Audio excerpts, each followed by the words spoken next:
Longest wait times in TSA history. NTD's Jason Blair has more from a hearing on Capitol Hill as yesterday marks the 40th day of a partial shutdown of the Department of Homeland Security.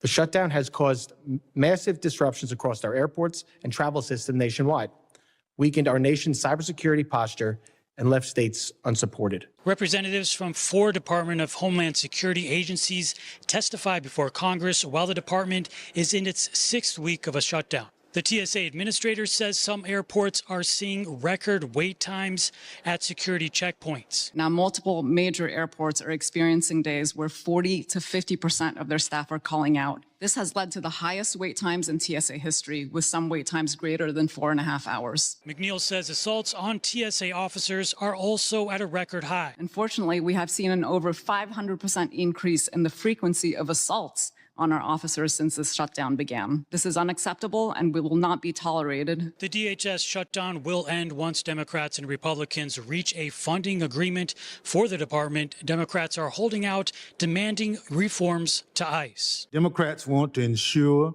that before we give even more money to ICE and CBP, which is already flush with cash, by the way, that we rein in the deadly abuses we saw in Minneapolis. It is unfortunate that Senate Democrats chose to shut down DHS and weaken our national security posture for their own political gain, especially at such a critical time and heightened threat environment across the homeland. At this point, newly hired officers will not be able to work on the checkpoint until well after the 2026 FIFA World Cup.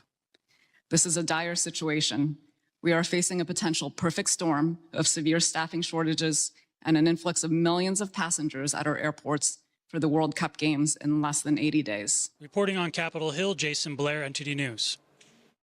New Jersey Governor Mikey Sherrill has signed legislation to prevent law enforcement, including ICE